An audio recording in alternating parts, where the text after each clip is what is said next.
இந்திய அணி செமிஃபைனலில் ஆஸ்திரேலிய அணியை வீழ்த்தியது நமக்கு தெரிஞ்ச விஷயம்தான். இப்போது ஆஸ்திரேலியாவில் உள்ள கிரிக்கெட் விமர்சகர்களும் கிரிக்கெட் ரசிகர்களும் அதிகமாக விமர்சிக்கக்கூடியது இந்திய அணி ஒரு போங்கு விளையாட்டு விளையாடிருச்சு, அதன் மூலமாக தான் ஜெயிச்சிருக்குது, இது ஒரு சீட்டிங் அப்படிங்கிற மாதிரியாக பேசிகிட்டு வர்றாங்க வலைதளங்களில். ஆனால் உண்மையில் நடந்தது என்ன அப்படின்னு சொல்லி பார்த்தா, ஏன் அப்படி அவங்க பேசுகிறாங்க அப்படின்னு சொல்லி பார்த்தோம் அப்படின்னா, அவங்க சொல்கிற காரணங்கள் இந்திய அணி எல்லா போட்டிகளிலும் துபாயிலேயே விளையாடிருச்சு, ஐசிசியில் அவங்களுடைய செல்வாக்கை பயன்படுத்தி இந்த மாதிரி பண்ணிட்டாங்க. இந்திய அணி இந்த போட்டி முழுவதையும் ஒரே இடமான துபாயிலேயே விளையாடியதுனால அவங்களுக்கு நிறைய ஓய்வு கிடைத்தது. அது மட்டும் இல்லாமல் அவங்களுக்கு பயிற்சி எடுக்கிறதுக்கான வாய்ப்புகளும் அதிகமாக கிடைத்தது. நாங்கள் இப்போ ஒரு போட்டி பாகிஸ்தான்லேயும் இன்னொரு போட்டி துபாயிலையுமாக மாறி மாறி விளையாட வேண்டியிருந்தது. இன்னும் சொல்லப்போனால் எந்த போட்டி நம்ம துபாய்க்கு போவோம், எந்த போட்டி நம்ம பாகிஸ்தானில் விளையாடுவோம்னு சொல்ல முடியாத அளவுக்கு இருந்தது. எங்களுக்கு பயணம் செய்ததுனால ஓய்வு கிடைக்கல, ப்ராக்டிஸ் பண்ணுறதுக்குரிய நேரம் கிடைக்கல. இப்படியெல்லாம் பார்க்கும்போது இந்திய அணிக்கு சாதகமான எல்லா விஷயங்களும் அம்சங்களும் இருந்து தான் அந்த செமிஃபைனலில் எங்களை எளிதாக வீழ்த்த முடிந்து விட்டது அப்படின்னு சொல்லி பெரிய விமர்சனங்கள் எழுந்துட்டு வருது. சரிப்பா, எல்லாம் ஓகே, நீங்கள் இந்த டோர்னமெண்ட்டுக்கு உள்ள சரி, இப்படியெல்லாம் பேசுகிறதுக்கு இப்படியெல்லாம் விமர்சனம் செய்கிறதுக்கு முதல்ல ஆஸ்திரேலியா அணிக்கு தகுதி இருக்குதா அப்படின்னு சொல்லி பார்க்கணும். அவங்க 1996 உலகக்கோப்பை கிரிக்கெட் போட்டியில் இலங்கைக்கு போய் விளையாட மாட்டேன்னு சொல்லி இலங்கைக்கு 2 புள்ளிகளை கொடுத்தாங்க. அது மிகப்பெரிய சாதகமாகி இலங்கை உலகக்கோப்பையை அடித்தது. அப்போ எந்த இந்திய அணி ஐசிசியில் செல்வாக்கு பெற்று உங்களை இலங்கைக்கு போக வேண்டான்னு சொன்னாங்க?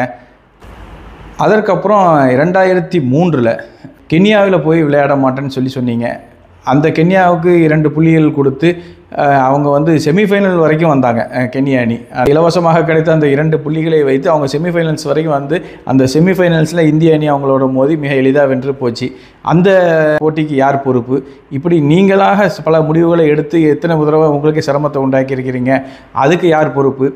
இன்னும் சொல்ல போனால் இந்த சாம்பியன்ஸ் கோப்பையில் கூட நீங்கள் என்ன சொன்னீங்க, ஆப்கானிஸ்தானோட விளையாட மாட்டோம், அவங்க பெண்களுக்கு அவங்க அரசியல் ரீதியான பிரச்சனைகள், பெண்களுக்கு உரிமை கொடுக்கல அப்படிங்கிற மாதிரியான ஒரு பிரச்சனையை கிளப்பி ஆப்கானிஸ்தானோட விளையாடுறதுக்கு தடை விதிக்கணும் அப்படின்னு சொன்னீங்க. ஆப்கானிஸ்தானோட விளையாட மாட்டோன்னு சொன்னீங்க. உங்களுக்கு ஒரு முக்கியமான போட்டி அப்படிங்கும்போது ஆப்கானிஸ்தானோட விளையாடிட்டீங்க. விளையாடாமல் போக வேண்டியதானே? நீங்கள் எடுத்த முடிவுபடி விளையாடாமல் போயிருந்தால் நீங்கள் செமிஃபைனல்ஸுக்கே வந்திருக்க மாட்டீங்க. அப்போது அரசியல் ரீதியாக நீங்களும் 1000 காரணங்கள் கொண்டு விளையாடாமல் இருப்பதும் நீங்கள் நினைத்தா விளையாடுவதுமாக தான் இருக்கீங்க. இந்த போட்டி அட்டவணையை எல்லா நாடுகளும் ஒத்துக்கிட்டு தான் இந்த போட்டி அட்டவணை வந்திருக்குது. அதுவும் கிரிக்கெட்டில் இந்த மாதிரியான குற்றச்சாட்டுகளை சொல்வது ரொம்ப மோசமான செயல்.